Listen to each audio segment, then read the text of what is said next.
Untuk mengetahui informasi terkini di RSUD Bekasi sudah ada rekan Ahmad Lutfi di sana. Selamat malam, Ahmad Lutfi. Bagaimana kondisi terkini di RSUD Bekasi? Baik, Diandra dan juga pemirsa iNews yang ada di rumah, untuk saat ini kondisi basement gedung A RSUD Kota Bekasi masih terendam banjir. Dan untuk saat ini saya tidak bisa mendekat ke sana lantaran listrik yang berada di gedung A sendiri masih padam.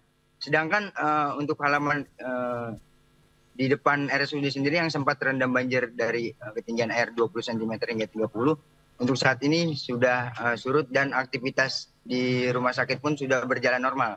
Meski sempat kemarin pelayanan secara manual, untuk saat ini sudah kembali normal dan pasien pun yang sempat dipindahkan ke gedung F sudah kembali ke ruangannya begitu, Diandra. Baik, sementara itu untuk aktivitas di rumah sakit sendiri bisa dipastikan ini sudah normal kembali, tidak ada gangguan terkait dengan pemadaman listrik juga? Dan untuk aktivitas sendiri sudah kembali normal dan listrik pun saat ini sudah menyala gitu. Baik, sementara itu Lutfi, sebelumnya kan di dalam basement tersebut ada beberapa mobil yang terendam. Itu bisa didata berapa banyaknya mobil atau kendaraan yang terendam di basement tersebut? Untuk pada saat kejadian itu kurang lebih ada 10 mobil begitu, Diandra. Baik, sementara itu bagaimana dengan pasien yang ada di rumah sakit? Ya, untuk pasien yang berada di rumah sakit sendiri pun sudah kembali dan pelayanan sudah kembali normal begitu, Diandra. Baik, kemudian saat ini basement kan masih terendam banjir. Apakah ada upaya penanganan untuk penyedot air atau mengerahkan sejumlah pompa begitu, Lutfi? Infonya dari pihak RSUD sendiri pun akan melakukan penyedotan dan menurunkan pompa air untuk menyurutkan air yang merendam basement tersebut, gitu, Diandra.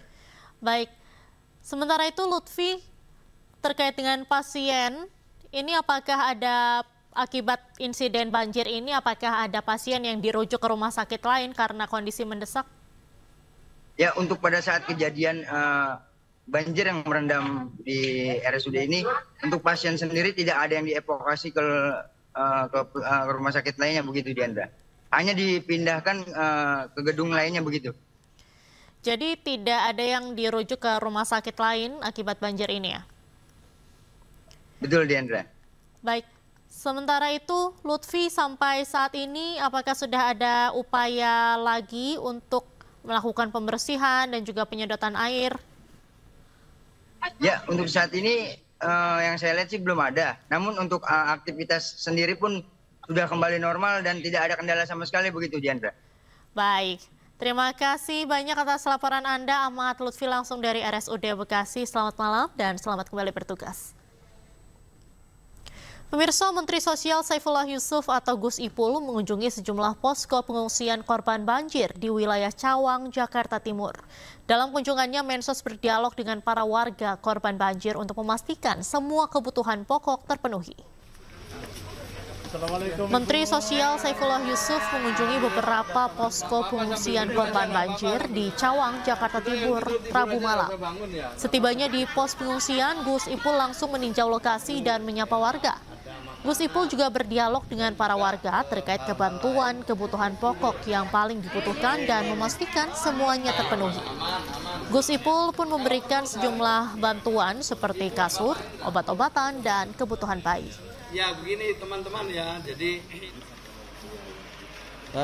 ya dari kemarin memang ada hal-hal yang mereka sangat butuhkan, sebenarnya itu pakaian untuk ibu-ibu ya, dukungan untuk ibu-ibu. Ibu-ibu ini kan memerlukan dukungan-dukungan khusus. Nah, maka itu kita akan siapkan itu, tetapi sebelumnya juga sudah diberikan. Kita kan sudah punya paket ya untuk family kit gitu. Itu jadi sudah kita coba penuhi lah, insya Allah. Ini nanti petugas akan menghitung, kalau memang benar dibutuhkan malam ini juga kita Pemirsa, pihak BMKG memprediksi cuaca ekstrim akan terjadi hingga tanggal 11 Maret 2025. Pihak BMKG melakukan modifikasi cuaca untuk menghadapi curah hujan tinggi. Prediksi kami untuk tanggal 5 sampai 7 Maret itu potensi hujan sangat lebat hingga ekstrim masih terjadi di Jawa Barat dan Sumatera Barat. Nah, kemudian potensi hujan sedang sampai lebat itu masih akan terjadi di berbagai wilayah di Indonesia, termasuk Jakarta, Jawa Tengah, Yogyakarta, Jawa Timur, Bali, Kalimantan, dan berbagai wilayah lainnya di Sulawesi, di Papua. Demikian. Bahkan sampai tanggal 11 itu diprediksi Jawa Barat masih akan mengalami hujan lebat hingga ekstrim bersama juga dengan wilayah di Jambi, Kalimantan Barat, dan Kalimantan Tengah. Dan di berbagai wilayah hampir merata di Indonesia mulai tanggal 8 sampai 11 masih akan mengalami hujan sedang hingga lebat, bahkan sangat lebat, seperti di Aceh, kemudian juga di Sumatera Barat, Riau, Sumatera Selatan, Lampung, Kalimantan, ya, Sulawesi, Maluku, dan Papua Tengah. 5 hingga 11, ya, 5 hingga 11, khusus untuk Jawa Barat, ini diprediksi masih akan mengalami hujan intensitasnya sangat lebat itu di atas 100 mm per hari, sampai ekstrim. Ekstrim itu di atas 150 mm per hari.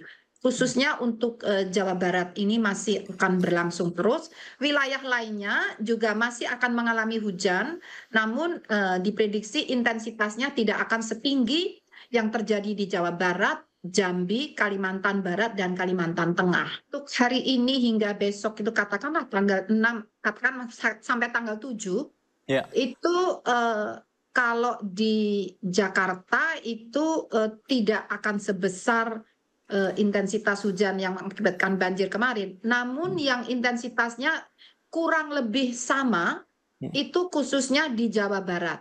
Sehingga saat ini BMKG bersama BNPB melakukan modifikasi cuaca itu sejak hari Senin sore. Dan hari ini juga dilakukan, rencananya sampai tanggal 8. Harusnya sore tadi itu terjadi hujan intensitas sedang sampai lebat. Harusnya. Namun alhamdulillah nampaknya tidak terjadi. Hanya ringan saja atau bahkan tidak terjadi hujan.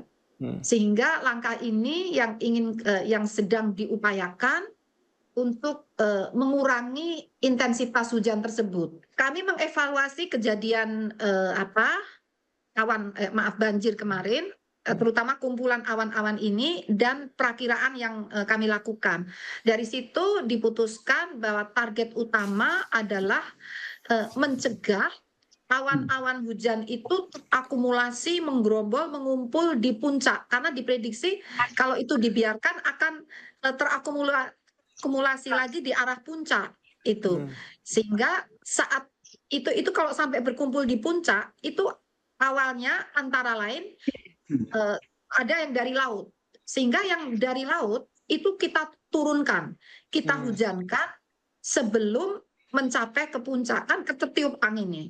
Jadi kita mencegah adanya gerombolan di atas itu ya. Kemudian ada juga awan-awan yang tumbuh lokal di daerah puncak dan sekitarnya, itu juga tumbuh awan. Nah, pertumbuhan awan di lokasi tas itu kita ganggu agar dia nggak bisa tumbuh dengan maksimal. Jadi dihambat pertumbuhannya. Jadi konsepnya seperti itu, menghambat pertumbuhan serta mencegah dari laut masuk ke darat. Dan yang terakhir, kalau sudah terlanjur tumbuh di wilayah puncak sekitarnya, ini diturunkan, tapi saat masih di atas waduk, di atas danau waduk. Jadi nurunkannya itu di tubuh air dan dengan takaran tertentu ya, jangan sampai menimbulkan banjir. Tapi itu sangat minor. Hari ini tidak terjadi itu. Kalau awan sampai mengumpul, menggumpal seperti itu, selalu disertai dengan kilat petir dan angin kencang, itu seperti itu. Jadi tidak hanya hujan saja, itu yang berbahaya. Minimal kilat petir ya, menggelegar gitu, tapi kan juga bisa berbahaya. Nah, angin kencang juga bisa menyertai. Jadi itu perlu. Pemirsa, breaking news masih akan dilanjutkan oleh rekan saya Aulia Wardani.